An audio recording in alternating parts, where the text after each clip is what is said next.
you can run, but can't hide. There's no hiding place for you from these very facts of our history. So even those who have their time to say whatever they want to say, they will say it. Maybe they will do many things based on that as well. But the fact is, they cannot find a place to hide.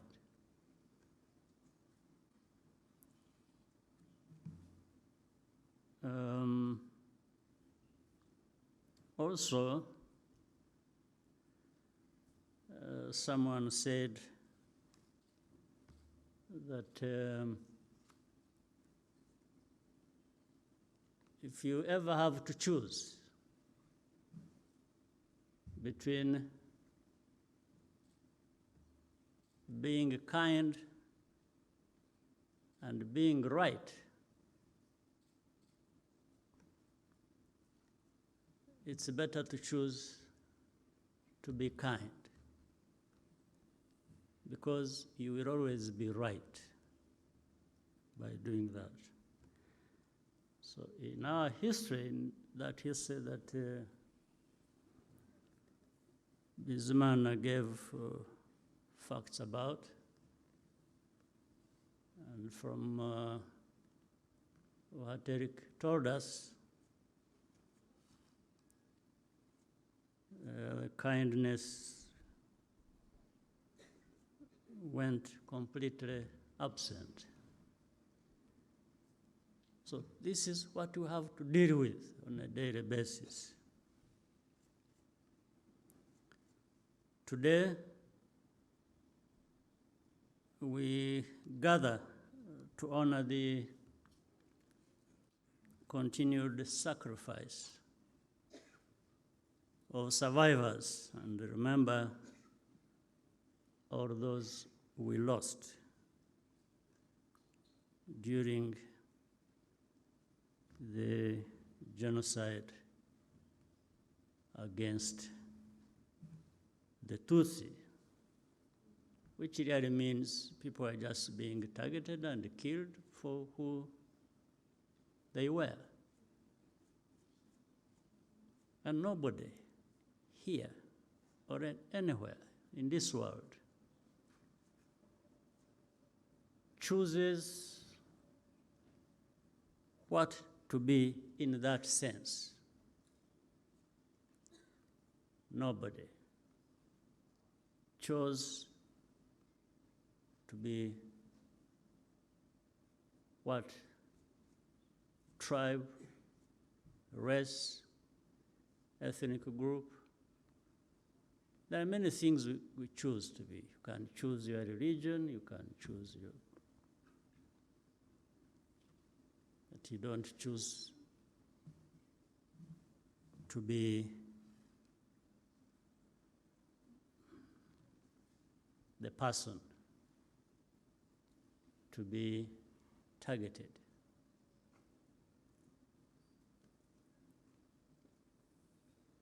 In fact, even those who targeted them have not chosen to belong to that ethnic group or things like that. So it's very clear that the wounds are still deep. But Rwandans, I thank all of you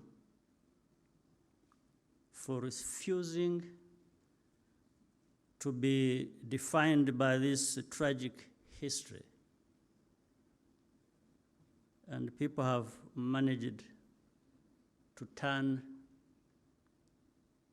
the page and move forward from grieving, from crying, and people have decided to live on. And even people have been ready, have been willing to do the most difficult thing, one or the other. They have decided to forgive. Well, but we can't forget. Imagine a person like Eric, with what he went through, being able to find it in himself to forgive. It's amazing. And some of those who try to distort the facts of our history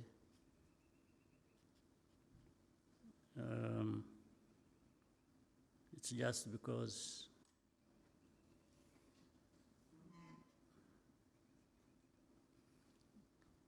they cannot be ashamed.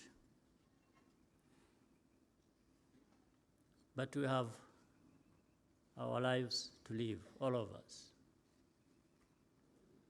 And nobody, I want to say nobody, will ever decide for us how to live our lives. We have strength, incredible strength, coming from this history that informs us, that tells us that you should never, never allow anybody else to dictate to you how you live your life. And that is Rwanda today. We are polite people, we are humble people, we know where we come from, we know who we are, we listen,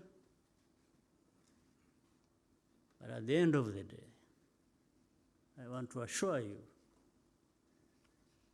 that for as long as some of us are still here, what I'm saying is just what is going to happen, that we shall have to live our lives, live the best way we can, just like other people elsewhere in the world, and they have no right, and we will not even accept that dictating to us how we live our lives can happen.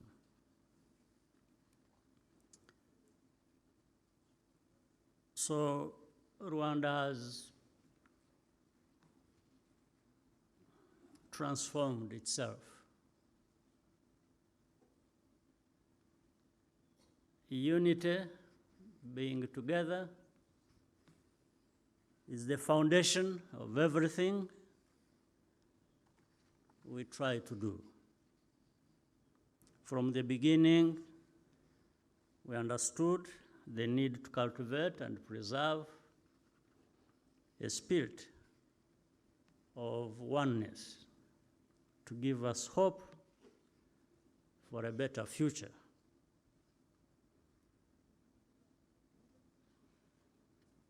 We cannot, however, ignore the fact that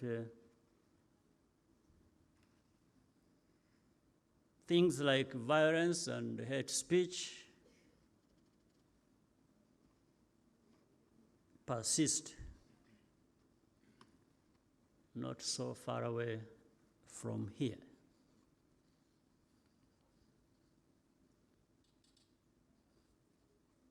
Much as it does so,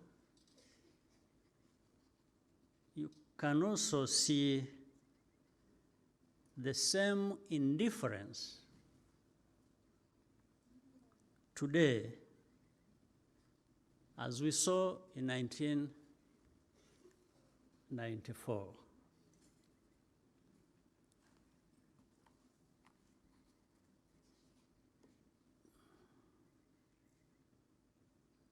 Genocide denial is a dangerous and deliberate attempt to block the truth. We must fight revisionist ideologies because they are easily passed on from generation to generation. We must fight denial because that is how history repeats itself. Rwanda's youth are privileged to have a country to call home, and which embraces everyone, all of them. We need to encourage young Rwandans to learn about our past so that they can lead with historical clarity, but also with a sense of responsibility and accountability. That is the essence of Kwibuka, Kwibuka.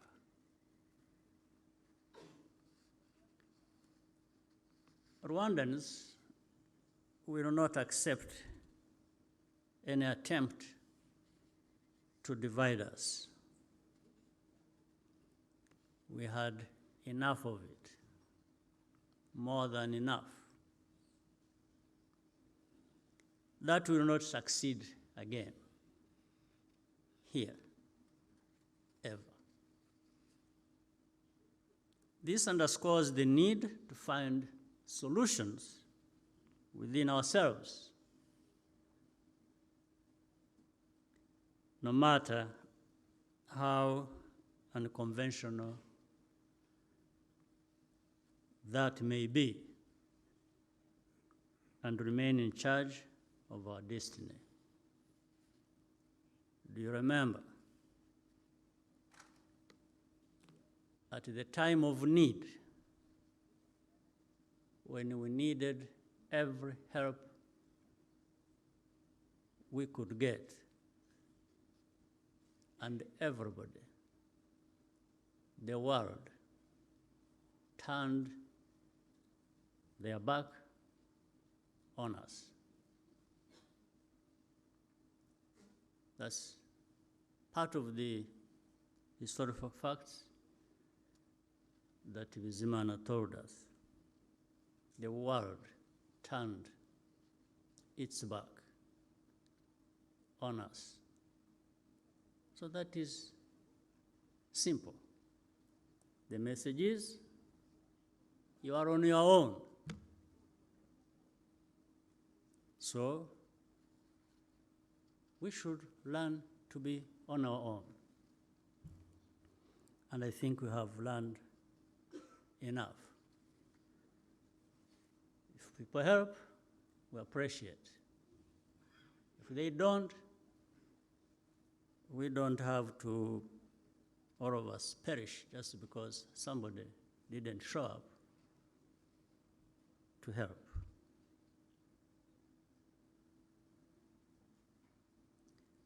Therefore, the most important lesson our country has learned is to transform challenges into opportunities, and also use so little to do a lot. There is nothing Rwandans cannot overcome through unity, hard work, and perseverance. We will forever, though, be very grateful to those friends and partners who stood by our side, and some continue to do so in the search for justice, as well as in development.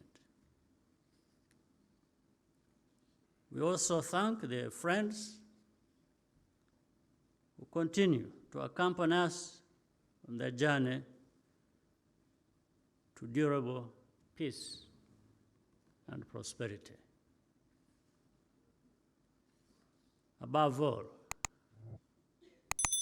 and as always, I thank my fellow Rwandans for the courage they have shown in overcoming impossible odds and working together to build a new and a better nation for all of us.